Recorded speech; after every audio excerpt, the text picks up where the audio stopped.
Thank you for coming back, being here in person tonight to meet our last finalist candidate for Lincoln Police Chief. And thank you to those that are tuning in on Link TV to watch these public forums. Again, my name is Jennifer Brinkman. I'm Mayor Larry and Gaylor Baird's Chief of Staff, and I'm really pleased to be able to introduce our fourth and final candidate tonight. This is another part of the public engagement process that we have engaged in to select the next Lincoln Police Chief.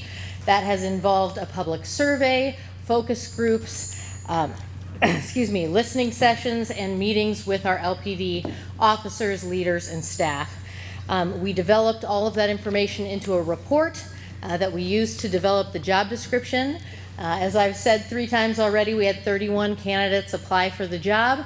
Those were reduced to 8 candidates who were interviewed by a search committee, and then resulted in the 4 finalist candidates that you've all had a chance to meet here this week.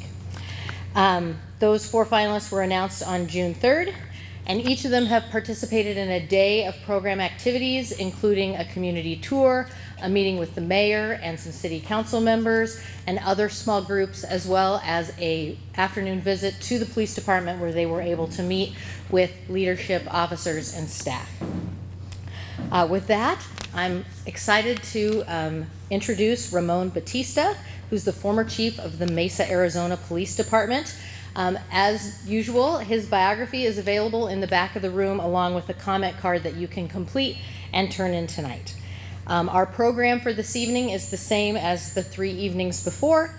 We've asked Ramon to comment on the following: to provide a personal introduction, to talk about crime prevention philosophy, effective efforts related to recruitment and retention, and then to comment on the current state of policing in America and how that will affect his role if he is selected as the next chief of police in Lincoln.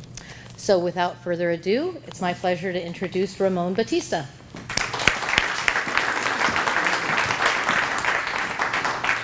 I want to thank the city, the mayor's office, the city of Lincoln, and all of you for taking the time to come and be a part of the process. It is a great honor to be a part of the 4 finalists to be a police chief for the city of Lincoln. As you've heard already, and it's absolutely true, I've done my research, this is a tremendously good police department already.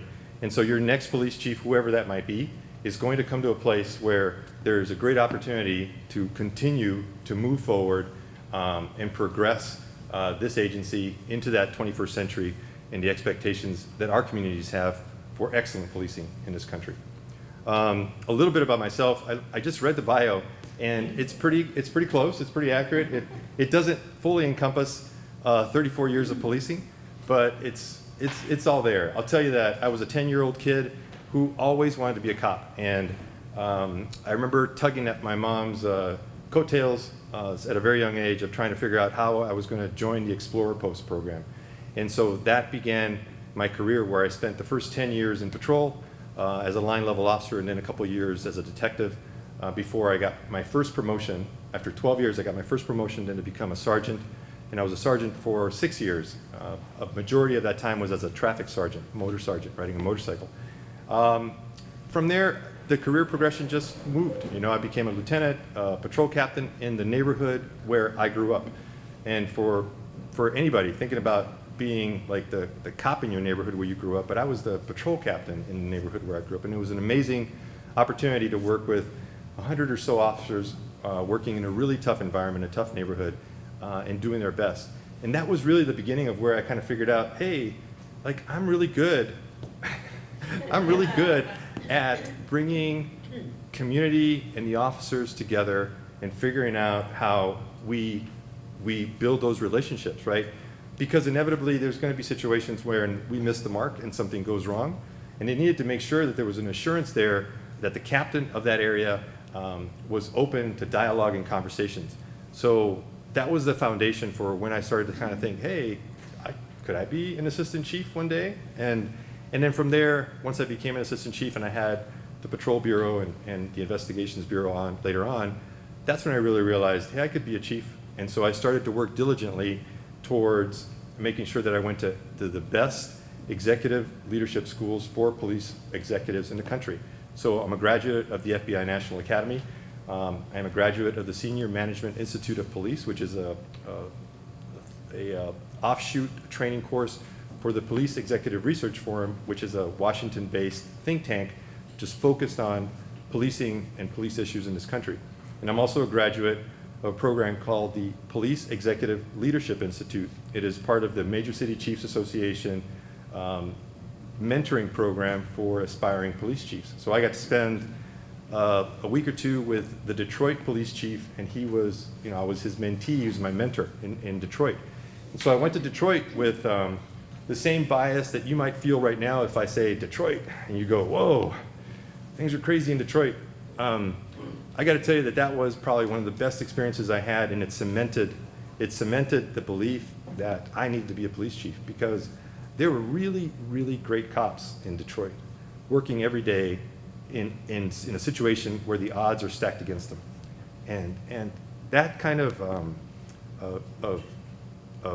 focus and dedication to excellence really drove me to want to be a chief one day and to be able to lead people like that. Because I'd always known that we've got amazing police officers, and I wanted to be that champion, right? As a 10-year cop, I always was the one asking the questions of like, who decided this? Because it doesn't work, right? As a police officer, like, who made this decision? Whatever they're asking us to do right now, it doesn't work. So I'd always been the guy, especially as I was moving up the ranks, that I was asking the officers for their views and their input as to how we were going to do things better. At the same time that I'm listening to the community and engaging the community and listening to what their needs are. Little did I know that years later when I became a police chief, like that was the recipe that we needed to use. If we're talking about community policing, that's community policing. That is engaging and listening to the community and having the community be a part of the decision making. So very proud of the time I spent in Mesa. One of the greatest achievements I think that I can look back on was the ability to bring the community into the decision making process with line level officers and command staff in the formulation of new policies and new ways of doing things that was in alignment and in concert with what the community was agreeing to. And it wasn't easy. I mean, this process took a long time, but that's the level of commitment, that I think is necessary in order to really have police and community relations the way that I envision it. So I'll tell you that my view related to the issues of crime prevention in this country, first and foremost, I'll tell you that my belief is, without a doubt, that the police in this country are a part of the fabric that keeps our communities safe. Without a doubt. You're never going to hear me say anything different than that, because that is what I believe, without a doubt. It is all of it, right? It is the community policing officer, the neighborhood officer. It is the courageous officers, like those police officers, 6 police officers in Nashville, Tennessee. I can't remember when it happened. 6 police officers in Nashville, Tennessee. And they work downtown, and they hear these eerie warnings coming from an RV that a bomb is about to go off.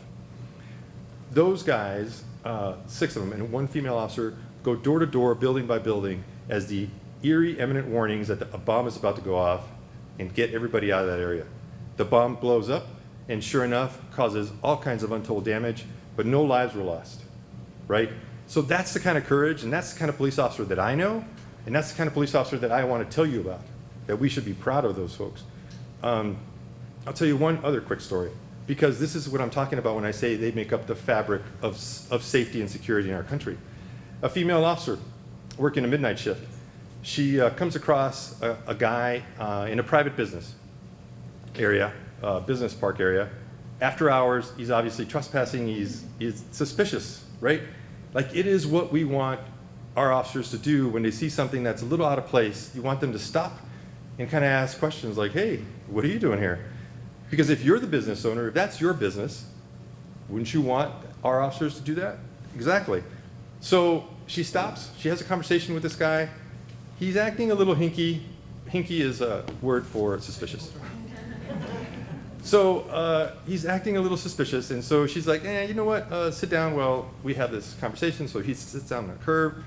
She goes to her car computer to run him, run him, like check him for warrants and that type of thing, and she gets a hit back on a warrant. So she's like, this guy has been around the block, right? And so he recognizes that something's up.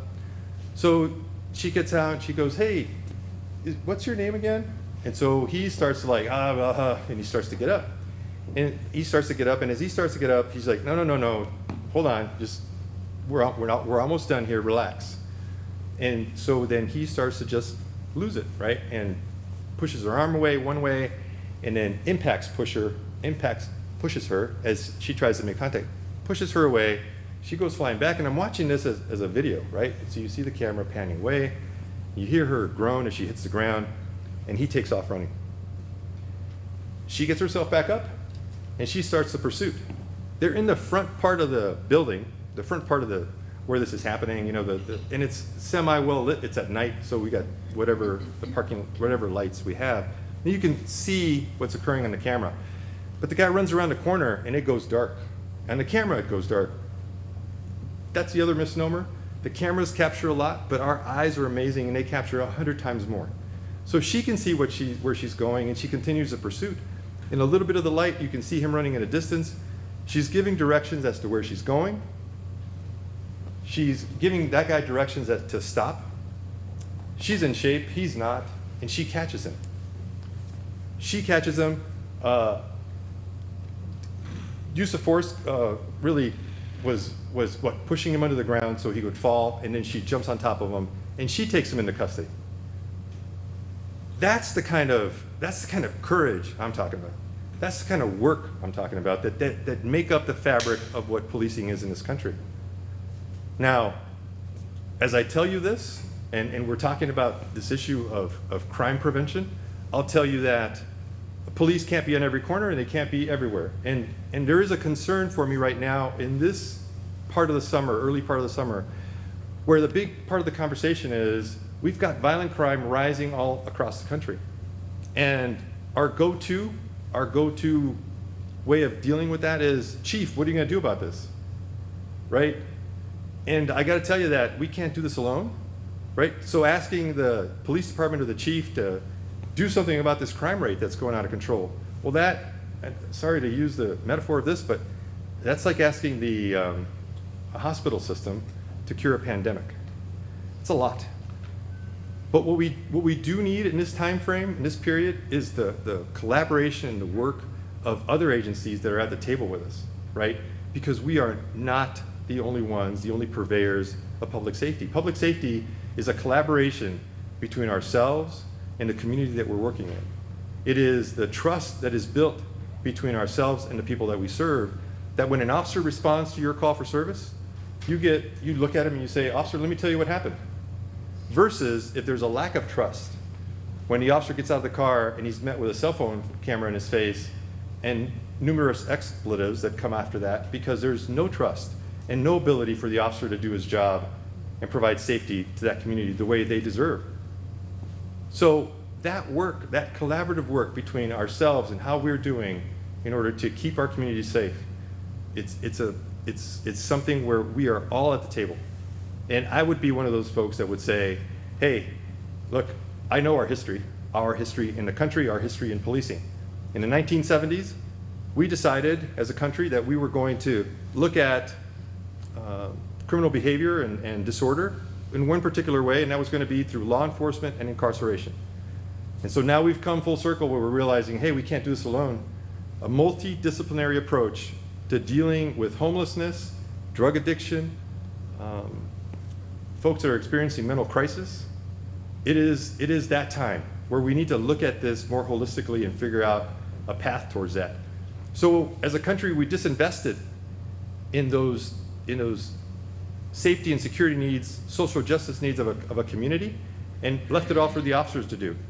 And so the officers are officers. They're not clinicians, and although we try really hard, we go to a lot of training for understand mental illness, it's not what we went to school for, and so we make mistakes. But luckily, we are recognizing as a country that we can't do this alone. So I will always be an advocate for these opportunities to partner with the community in order to address some of these continual pressing issues that affect our society. But, you know, don't ever think that I am going to not be talking about the fact that we need to have more officers, because we do. I think the city of Lincoln does an amazing job in addressing the issues of crime and crime prevention.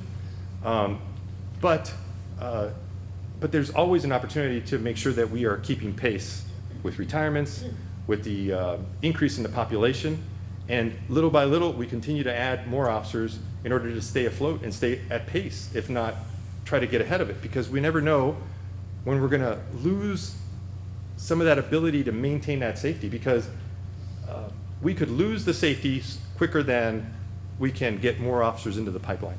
And so there's a fine balance there. So I'll always advocate for more resources and more officers. I am fully committed, right, to using all the technology that we have available to us. There are programs in the country that are working with great success in order to deter violent crime, murder, homicide, and so on. And I will be an advocate of focused deterrence methods in order to pinpoint like a laser, like they do in public health, people, places, and behaviors in order to address those issues of persistent violent crime. I don't ever want it to be that any one of you pick up your cell phone or however you take the news at 5 or 10 o'clock, or the newspaper, and feel that you're not safe in our community, because that is my biggest charge, right? That is my most pressing charge as a police chief, to ensure the safety of this community. And I am telling you, with the officers of this department and the makeup of this community, we're in pretty good shape. We're in really good, great footing going forward to keep that level of safety. And I would be honored to be a part of that. How do we keep them here? How do we keep those officers that we do go out there and recruit and keep them here? I think that we do it by, well, let me just go on to recruiting. I'll tell you that with respect to recruiting, I'm going to give you those examples of being that kid that always wanted to be a cop, but didn't have the first faintest idea of how to be a cop. And so I think we have to leverage every opportunity to engage young people and see when we can begin to find those young people with a heart of service and pull them into this profession. Because despite the rhetoric that we're losing cops left and right, and that is true, we are. It's a tough period right now to be a police officer. But the fact remains that every day there's a new batch of young people coming into this world of age with a heart of service, with a heart of wanting to care for others. And it's up to us to figure every marketing tool, every opportunity to reach out to them and bring them in. And we start early. So I was a member of the National Organization of Black Law Enforcement Executives. It's a mouthful. And I'll take a page out of one of their programs. It was called a LEAD program. And in that program, they partner with community groups, much like the Lincoln Police Department and the Malone Center are doing right now.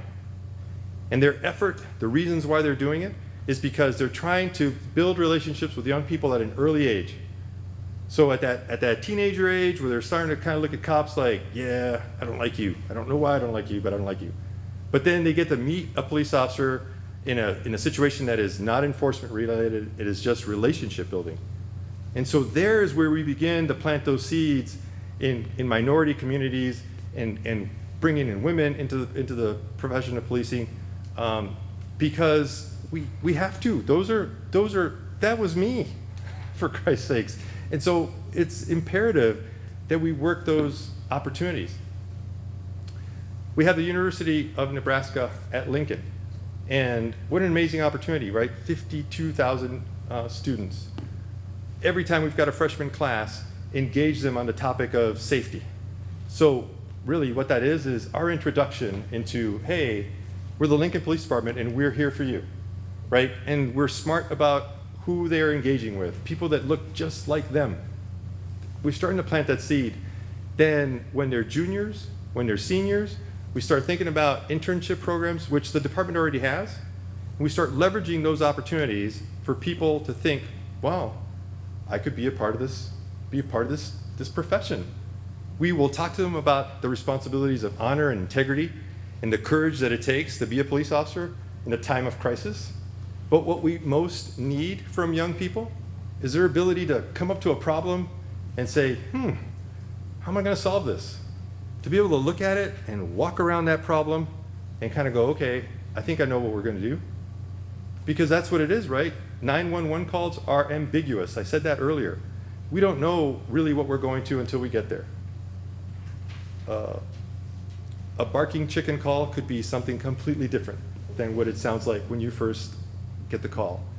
And we need officers that have that courage, that care, that compassion to walk around those issues and figure out the best path towards resolution, where community members and police officers walk away safely without issues.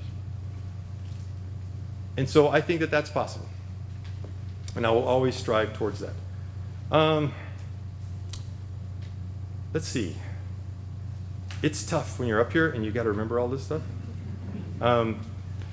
So I think I've covered crime prevention. I've covered recruiting and retention. Retention to me is how we treat our employees once we bring them in.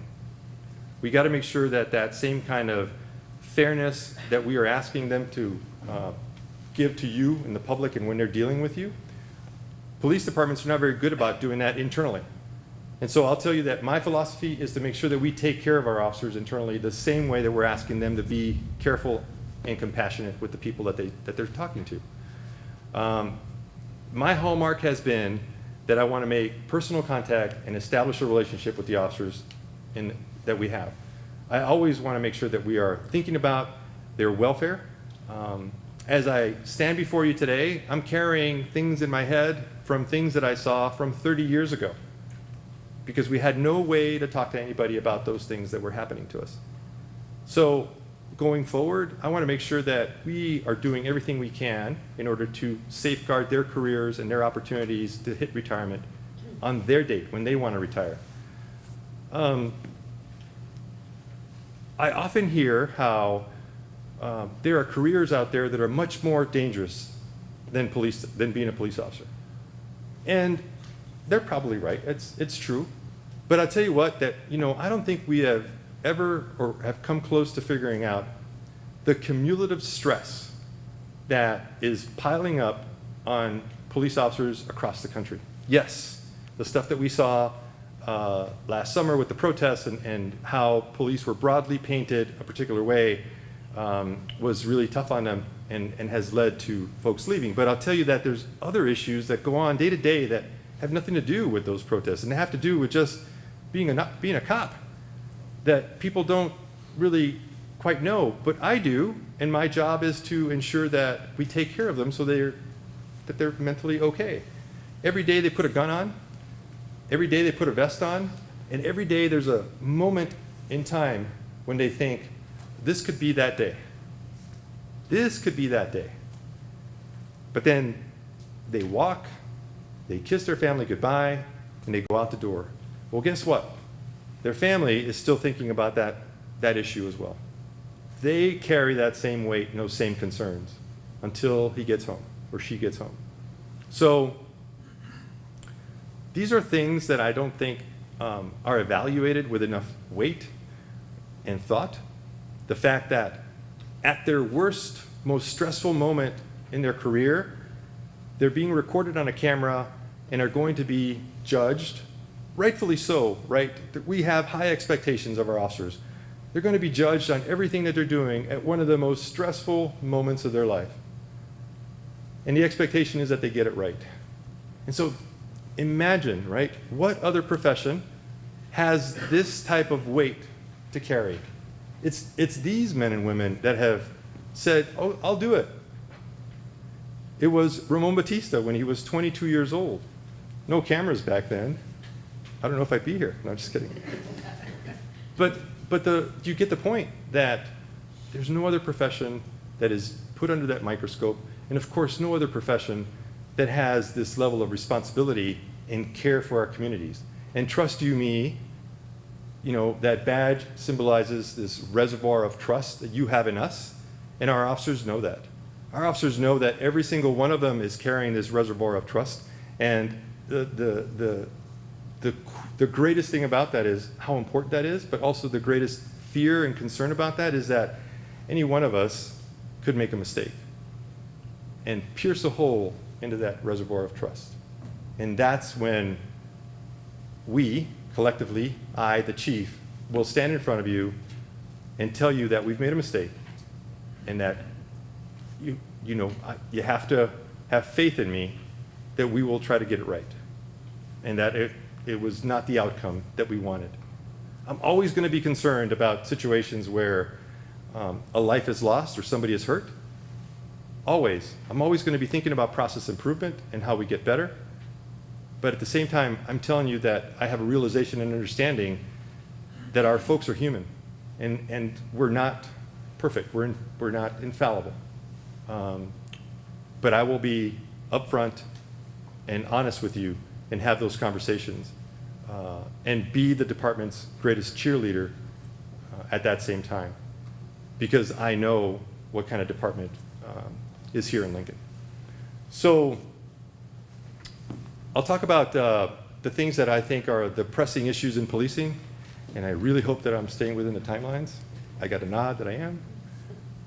I think that the issue of race, equity, and inclusion in the country is going to be with us for some time to come.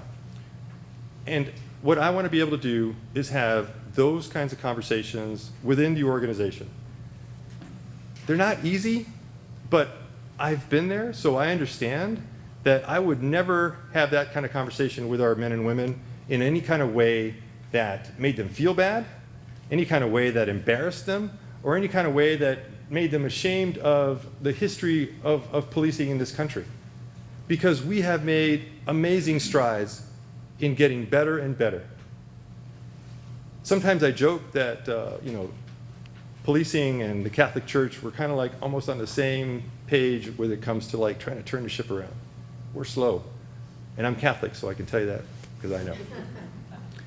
But the point is that we are getting better. We will continue to improve. During COVID, really, and right after the death of George Floyd, and right after watching the protests and the, like I said, the broad brush kind of painting of police officers across the country, I decided that I wanted to do something because I knew the answers to this thing. I knew, right? I was retired, but 6 months out of the job, but I knew what we needed to do. So a friend of mine asked me if I'd be willing to write a book with him about my experiences of being a police officer and being a police chief. And so I am responsible for the title of the book, and the title of the book is Do No Harm. Because in my view, as much as it is almost impossible to think, right, it's a vision. A vision should not ever be anything that's easy to attain. A vision should be something that is challenging and tough for us to get to. And so do I think that someday we can get to a point where the work that we do in policing does no harm? Well, I don't know. It looks really challenging sometimes. In a country that's got more guns than people, it can be challenging. Our officers have to be aware of that. They're aware for their safety and your safety.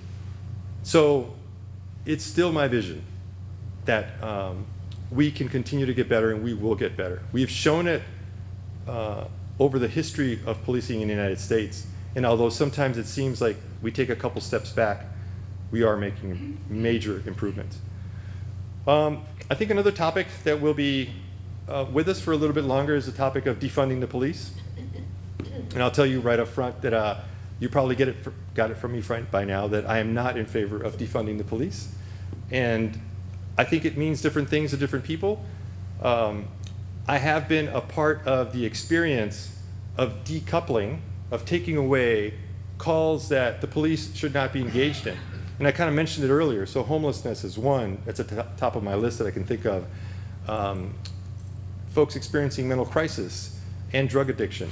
Those are, I'll ask the officers in the room. I don't think the officers would want to go to those calls any more than some folks in the community want us to be a part of those calls. And so there's an opportunity for us to continue that engagement, continue those multidisciplinary teams and approaches to those types of incidents, which, by the way, we don't always know what it's going to be. We get a 911 call, and like I mentioned earlier, you don't know if it's really that, but when you get there, all of a sudden, it's a traffic accident, but one party is experiencing a crisis that nobody expected.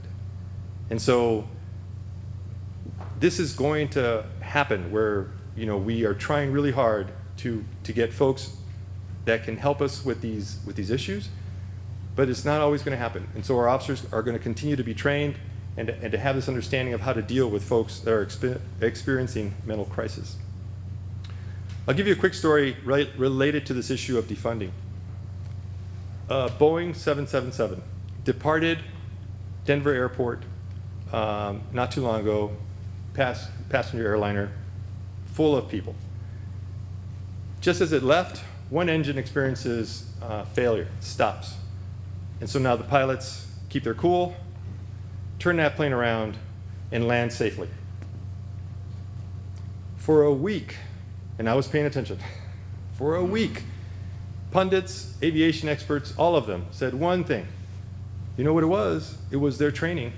Their training for a crisis, for an emergency just like this, that saved all those lives. Well, I'll tell you what.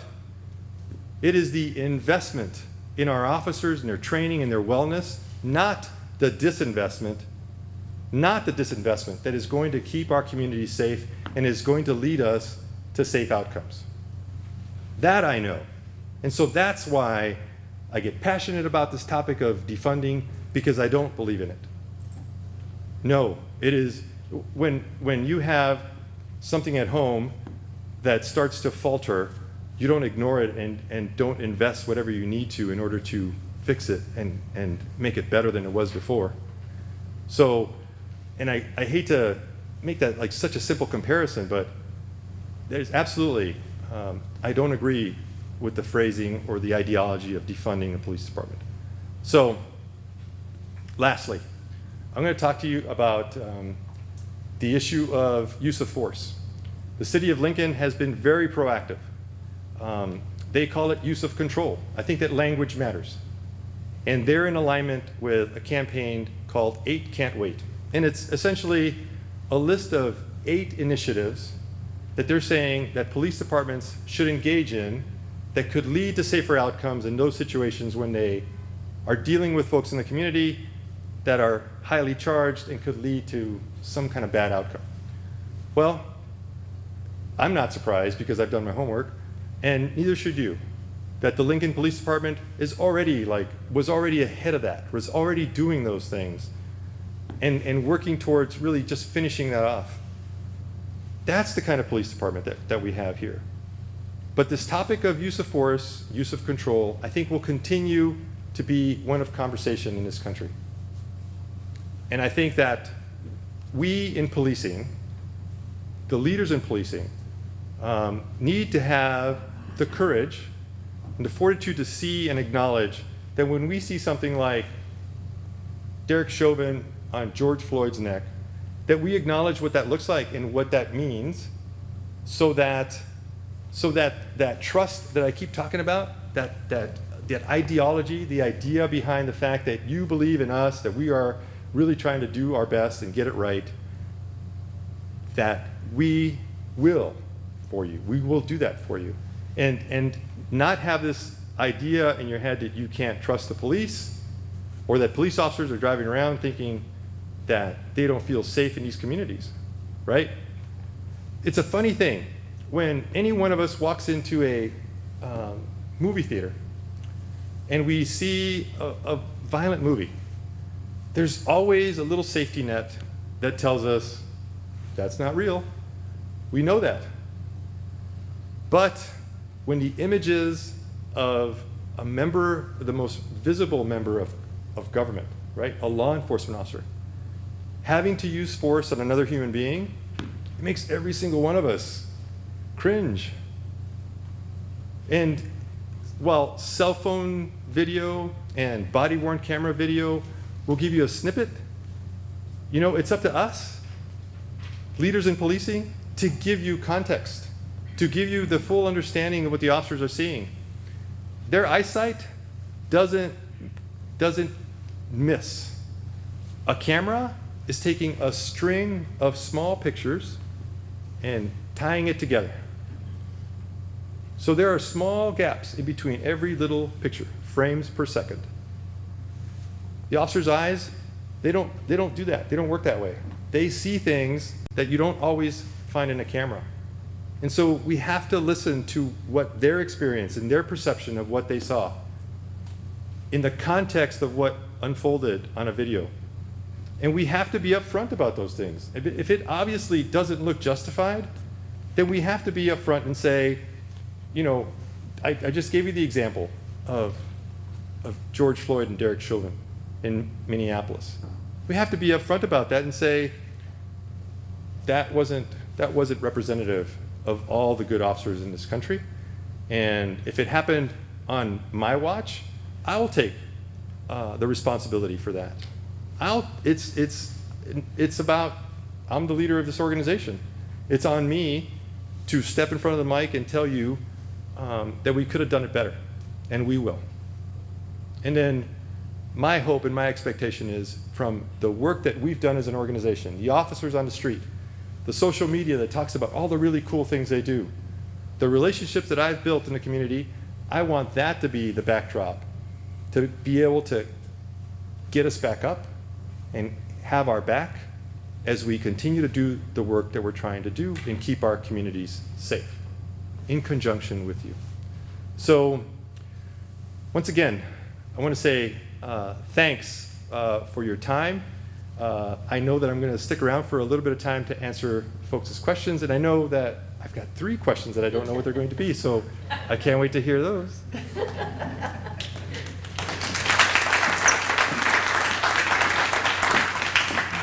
Thanks, Ramon. Okay, our first question is, what are the key concepts and best evidence-based practices regarding mental health crisis response that you will promote? One more time. Sure.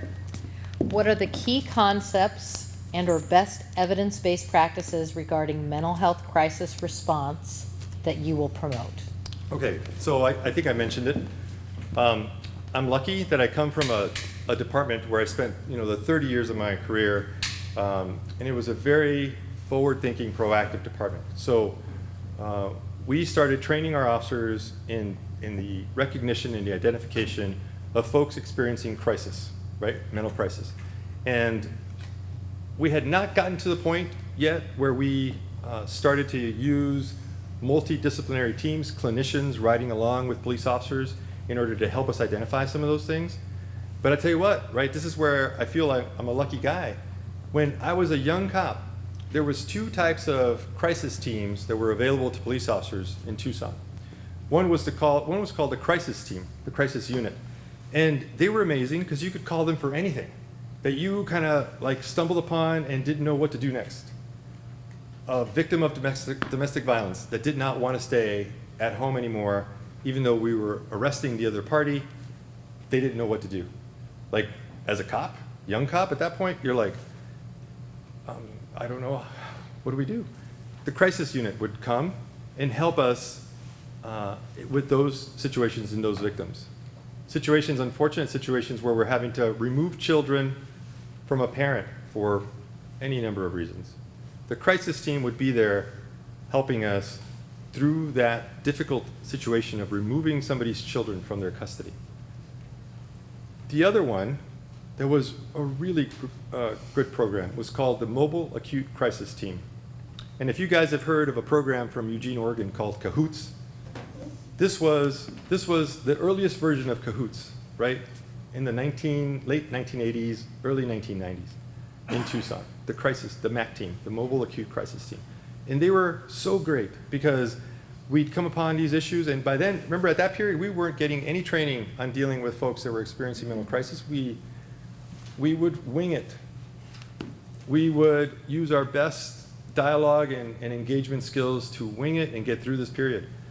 But the moment the crisis team got there, we would be like, oh, the MAC team's here. They're going to help us through figuring out how to get them some help.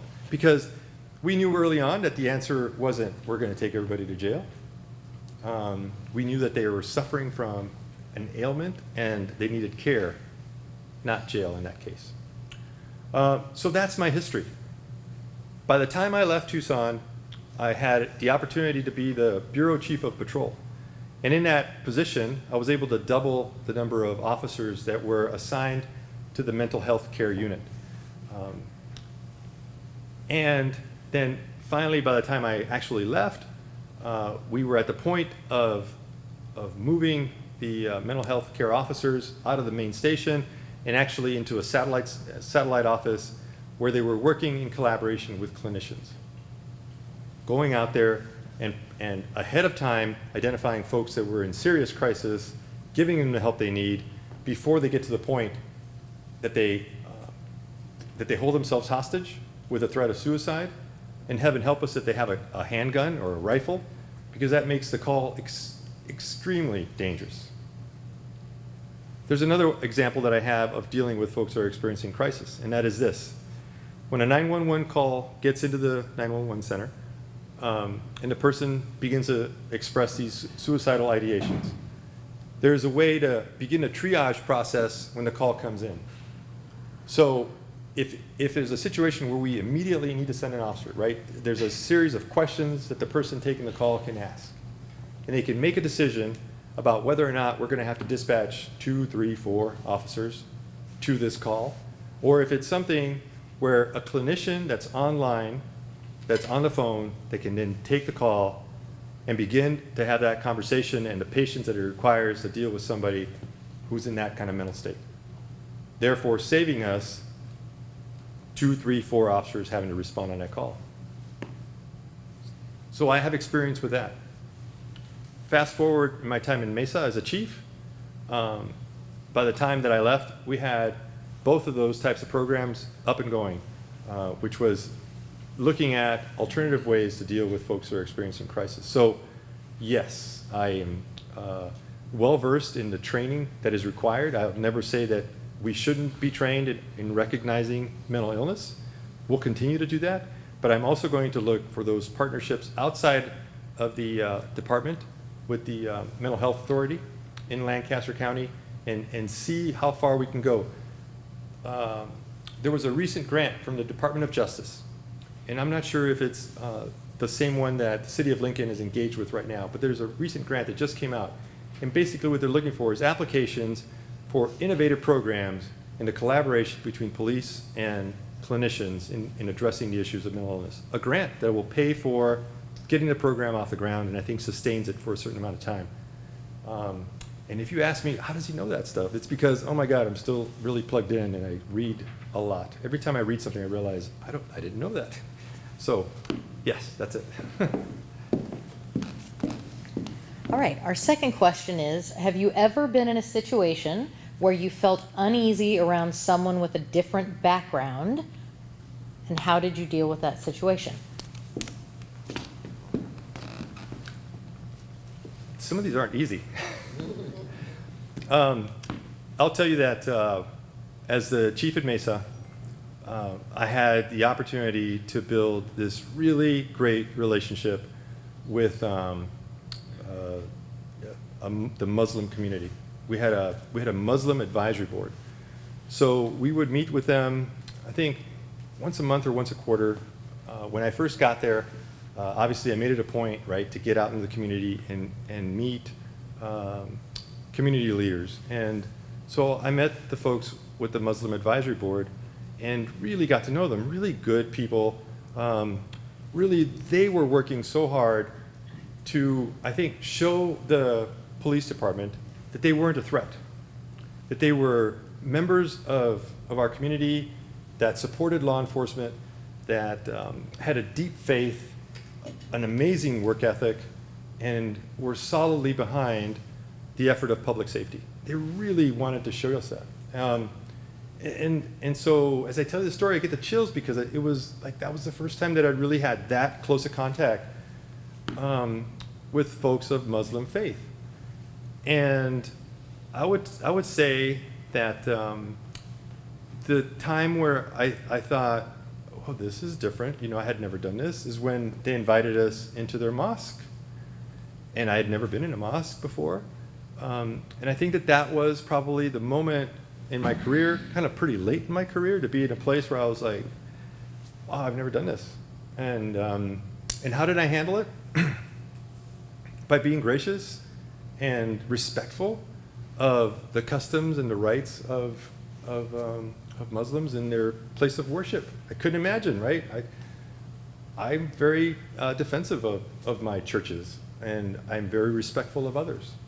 So that was my experience. It wasn't that long ago, and yeah, that's how I handled it. Okay, last question. And think about this question in the context of, as a police chief, you will be faced with receiving criticism or communication from the public when they may be dissatisfied. So how do you balance a healthy and trustworthy relationship with the public at the same time being there for your officers and giving them your full support? Yeah. I think I touched on this earlier in the presentation in the way that I would be engaged in listening to the community that we serve. I refer back to my time in the 30 years I spent as an officer and then working my way up through the ranks as an assistant chief in a community that was very much a part of the dialogue with departments and the expectations that they had of police officers in that community. And so I am very accustomed to having to answer questions in situations where, like, I think to myself, my goodness, that's like Baltimore, not wherever we're at. We don't do that here. That's what I was thinking. But it's a natural occurrence, right? It's a natural reaction for people to see a snippet of news and then think to themselves, could that be happening in Lincoln? And then to be critical, and then to want to engage directly with the chief or an officer about something they saw or think is happening. And so I get it. I think that I think one of the greatest responsibilities for us in policing is to be able to respect and take care of your constitutional right to tell us what you think at all times. There's obviously limits, right? We're not going to get assaulted, and nobody else should either. But in this country, born out of revolution, I think that we know that we are those defenders of those rights in the Constitution that says you get to say what's on your mind. And we have to listen, and that's where I see my role in acknowledging and listening to what's occurring with you. That in no way means that I'm not going to be defending my officers and standing up for them, because I will. So there's these principles that we kind of see right now that are occurring, right? And that is that this issue of either Blue Lives Matter or Black Lives Matter, and when in all essence, it's part of this dialogue that we're having, right? It's kind of related to this question, and that it seems as though there are some forces at work trying to keep us apart, when in all honesty, we need to be working in the same direction, because these two really powerful forces of community safety and officer safety, they enhance each other when they're working with each other towards those same goals of public and community safety. It's not an either or. Put another way, public safety and justice in policing they are not mutually exclusive ideas and thoughts. We can do both, and we should do both. This department has the capacity to do all those things. And so while I will be the person, and we will be the people that listen to you if you're upset about something, I am also going to be the person that is out there cheerleading and talking about the good work we're doing. Not just by meetings like this, but I'm going to use every aspect of social media and public dialogue and engagement that we have at our disposal to show the good work that we're doing. Because we're not very good communicators sometimes as police officers. We didn't get into this role of policing to have the lights shined on us. So sometimes we're not very good at it. But I promise you this, everywhere I've been, I have talked about the strengths of our officers, their ability to do amazing things. I'll leave you with this story. You talk about a call that you really wonder to yourself, why did they dispatch an officer to that? Well, it's kind of what happens sometimes. And this is what it was. 911 call comes in that a person looks homeless, they say, is fishing in a lake. Probably not supposed to be doing that. We dispatch a police officer to that. Well, the officer shows up. He takes the call. He meets the guy. He's the only one that looks semi-homeless fishing at the city park lake. He takes him in his car. Can't remember if it was Walmart or I can't remember where he takes him to. But he takes him in his car, buys him a pair of shoes, and buys him a fishing license. You'd never know that story if it wasn't for somebody like me telling you about the goodness of police officers in our country. And that's what they're out there doing every day, that they don't tell anybody. And you only I get to hear these things third and fourth hand sometimes. And sometimes I'd pick up the phone and be like, did you really? Yes, Chief, am I in trouble? No, I think that's awesome. That's really cool. So while we may not publicize something like that, you're going to hear me tell those kinds of stories about the courage and the bravery of our officers. Because it's true. This is a great community. You've got a great department. And I'd love to be a part of it. So thank you.